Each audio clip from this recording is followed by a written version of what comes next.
Hi Mermaid Junkies, how are you? I hope you're doing well. I'm shooting some video out here. I wanted to address a question that someone had sent in and asked me. And basically one of it was, the first part of the question was why the law of attraction, and perhaps whether she believes it or not, why she wouldn't believe it, and how a lot of times when life seems to be taking over, that she can't seem to get out of her own way with feeling like she's drowning in her own life. So I wanted to address a couple of those things.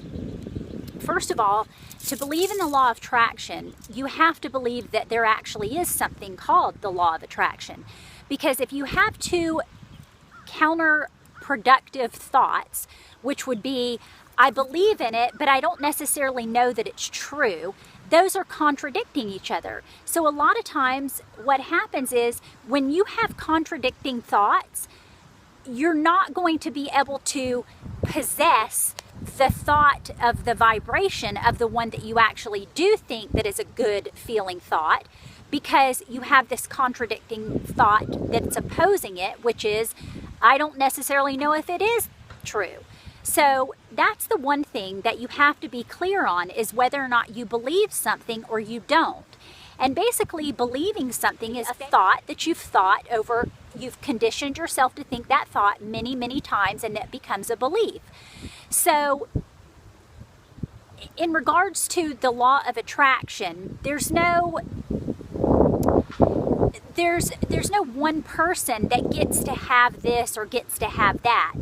And if you have to have proof that something is true in seeing it visually and virtually to begin with, before you actually have the faith that it's there, even though you physically don't see it, then you won't ever see it, because you don't have the thought process that goes along with the vibration, which is having the thought that coincides with what you visually believe. So that is one part to address. The other part is, she talks about getting out of her own way.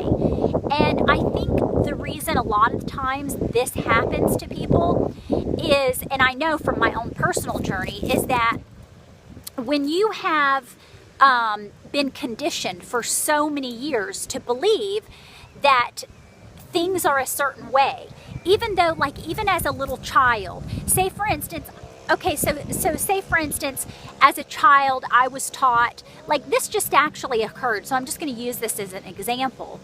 And these little kids were playing on their bicycles, and the one little girl was just getting off of the training wheels. So she was trying to ride her bike, and she was tiny. She probably was like 3 or 4 years old. And she started crying because she fell and bumped her knee, and it was bleeding. And these older kids that were playing with her, said, stop being a wuss, you're being a brat, you're so over dramatic, you're fine, get up, quit being a baby. And it's like, that's one way of, we don't realize it, but as our children are little, they are being conditioned to believe that their feelings don't matter. So it's like, the little girl was obviously, she felt hurt, she felt pain, so she was crying.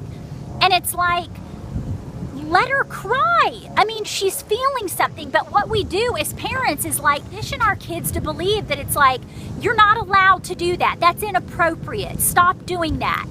And you become conditioned to believe that's like, that's one more way we cut ourselves or pinch ourselves off from God, which is innately the bigger part in our being. We're solely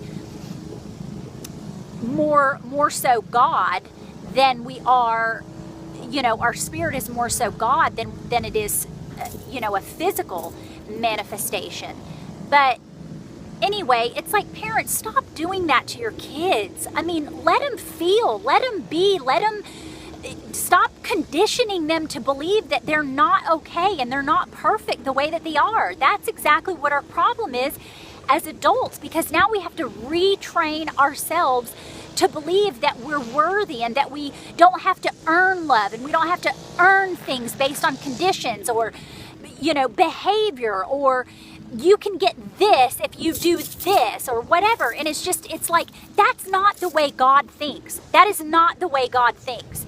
And I just get not aggravated or anything like that, but it's just something that I want to bring attention to, because I feel like we have done that so much to our children that's why people have so many issues, and that they don't trust themselves. And so that's one thing. The other one is that in order to get out of your way, the one thing that you have to do is you have to start believing that what you feel is essential and more important than anyone else in the entire universe. What you feel and what you think matters, and that's what's most important.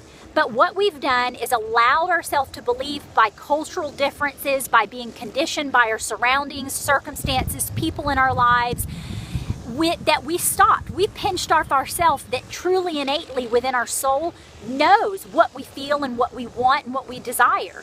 And that is the part that resonates, that's the part of us that is God related.